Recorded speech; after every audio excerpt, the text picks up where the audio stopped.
اعوذ باللہ من الشیطان الرجیم بسم اللہ الرحمن الرحیم۔ آج ہم انشاءاللہ سورۃ النجم کی پہلی 12 آیات پر کچھ گفتگو کریں گے۔ یہ آیات وحی کے تجربے، نبی اکرم صلی اللہ علیہ وآلہ وسلم کی سچائی اور اللہ کے قرب کی کیفیات کو آپ دیکھیں بہت ہی خوبصورتی سے بیان کرتی ہیں۔ جی بالکل، اور ہمارا مقصد صرف آپ سمجھیں لفظی ترجمہ نہیں، بلکہ ان آیات میں جو چھپے ہوئے باطنی اشارے ہیں، خاص طور پر صوفیانہ نقطۂ نظر سے ان کو بھی ذرا سمجھنے کی کوشش کرنا ہے۔ صحیح۔ گفتگو کا آغاز ہی دیکھیں ایک قسم سے ہو رہا ہے، وَالنَّجْمِ اِذَا ہَوَا، قسم ہے ستارے کی جب وہ گرے یا نیچے اترے۔ اچھا، یہ قسم خود بہت گہری ہے۔ ستارے کا گرنا یا اترنا، اس کا وحی کے نازل ہونے سے کیا تعلق بنتا ہے؟ دیکھیں مفسرین یہ بیان کرتے ہیں کہ جیسے ستارے اللہ کے قانون کے تحت چلتے ہیں، روشنی دیتے ہیں، اسی طرح وحی بھی اللہ کے حکم سے ایک نظام کے تحت نازل ہوتی ہے۔ اچھا۔ تو یہ اصل میں مکہ کے ان لوگوں کے لیے ایک جواب تھا جو وحی کو آپ سمجھیں کوئی شاعرانہ بات یا ذاتی خیال سمجھتے تھے۔ تو ستارے کی قسم کھا کر گویا اس کے الہی ہونے کی گواہی دی جا رہی ہے۔ اور فوراً بعد ہی نبی اکرم صلی اللہ علیہ وآلہ وسلم کی ذات مبارکہ کا دفاع ہے، ما دل صاحبکم وما غوا، تمہارے ساتھی یعنی محمد صلی اللہ علیہ وسلم نہ راستے سے بھٹکے ہیں اور نہ بہکے ہیں۔ کتنا واضح بیان ہے نا؟ بالکل بالکل، اور اگلی ہی آیت اس کی وجہ بھی بتا دیتی ہے، وما ینطق عن الہوا ان ہوا الا وحی یوحا، جی، کہ وہ اپنی خواہش سے نہیں بولتے، یہ تو خالص وحی ہے جو ان پر بھیجی جاتی ہے۔ یعنی ذاتی پسند ناپسند کا، خواہشات کا اس کلام پاک میں کوئی دخل ہی نہیں۔ پھر اس وحی لانے والی عظیم ہستی کا ذکر آتا ہے، علمہ شدید القوا ذو مرۃ فاستوی، انہیں سکھایا بڑی زبردست قوتوں والے نے جو بڑی حکمت والا ہے، پھر وہ سیدھا کھڑا ہوا۔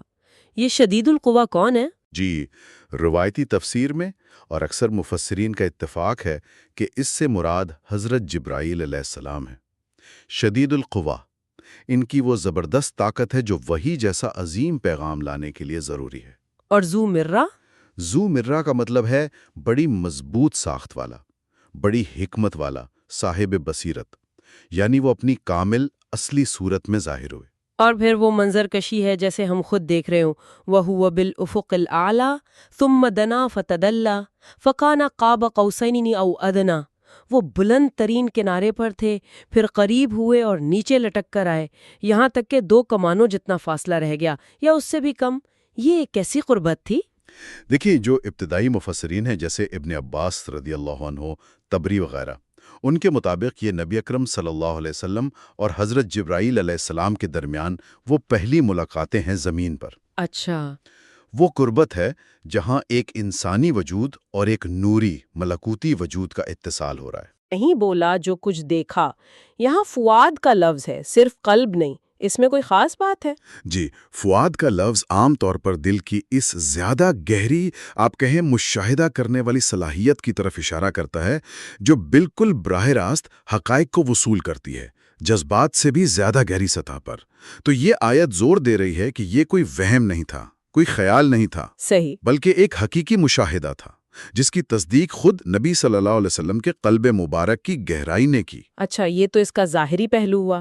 اب اگر ہم باطنی معنی کی طرف آئیں تو صوفیاء کرام ان آیات کو کیسے دیکھتے ہیں؟ النجم یعنی ستارہ، اس سے ان کی کیا مراد ہوتی ہے؟ جی، صوفیاء کے ہاں جیسے مشہور صوفی مفسر امام خشیری رحم اللہ اشارہ کرتے ہیں، النجم صرف آسمان کا ستارہ نہیں بلکہ یہ روح کی اپنی روشنی ہے، یا ہدایت کا وہ نور ہے جو سالک کے یعنی راہ حق کے مسافر کے دل کے آسمان پر طلوع ہوتا ہے۔ یہ ایک اندرونی رہنمائی کی علامت ہے۔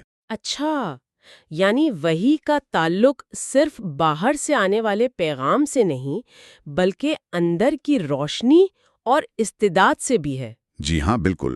اسی طرح تستری جیسے بزرگ فرماتے ہیں کہ نبی صلی اللہ علیہ وسلم نہ ظاہری شریعت کے راستے سے بھٹکے نہ باطنی حقیقت سے، اور وما ینطق عن الہوا کا مطلب ان کے نزدیک یہ بھی ہے کہ آپ صلی اللہ علیہ وسلم نے ہمیشہ حق کی بات کی، نفس کی پیروی میں کوئی بات نہیں کی۔ اور وہ قربت قاب قوسین او ادنیٰ والی صوفیانہ نظر سے اس کا کیا مقام بنتا ہے؟ یہاں تو بہت ہی گہرے اشارے ملتے ہیں۔ جیسے ابن عربی ہیں، وہ فرماتے ہیں کہ یہ قربت کوئی جگہ کی فاصلے کی قربت نہیں ہے، اچھا، بلکہ یہ جدائی کا پردہ اٹھ جانے کا نام ہے۔ روزبہان بقلی ہیں، وہ کہتے ہیں کہ دنا یعنی قریب ہوئے عاجزی میں، اور تدلّا یعنی نیچے اترے محبت میں۔ سبحان اللہ۔ سبحان اللہ۔ اور یہ دو کمانوں کی تشبیہ، یہ بھی تو بہت خاص ہے۔ جی، اس کی ایک بہت ہی خوبصورت تعبیر یہ کی جاتی ہے کہ یہ ربوبیت یعنی رب ہونے کی شان اور عبودیت یعنی بندہ ہونے کی حالت، ان کی دو قوسیں ہیں جو اس مقام پر آ کر گویا مل جاتی ہیں۔ واہ! یہ فاصلے کا مٹنا نہیں ہے، بلکہ محبت، تسلیم اور معرفت کے ذریعے وہ جو دوئی کا احساس ہے اس کا ختم ہو جانا ہے۔ اور فؤاد یعنی دل؟ صوفیانہ راہ میں اس کی کیا اہمیت بنتی ہے پھر؟ نبی اکرم صلی اللہ علیہ وسلم کا فؤاد ہر سچے سالک کے دل کے لیے ایک نمونہ ہے۔ وہ دل جو حق کو قبول کرنے والا ہو، جو مشاہدے میں سچا ہو، اور جو اللہ کی تجلیات کا، روشنیوں کا آئینہ بن سکے۔ ما کذب الفؤاد ما رآ، گویا ہر اس دل کی گواہی ہے جو باطنی سچائی کو پہچان لیتا ہے۔ تو ان آیات سے آج کے دور میں خاص طور پہ وہ لوگ جو روحانی سفر پر ہیں یا اس میں دلچسپی رکھتے ہیں، وہ کیا عملی سبق لے سکتے ہیں؟ کئی اہم نکتے ہیں۔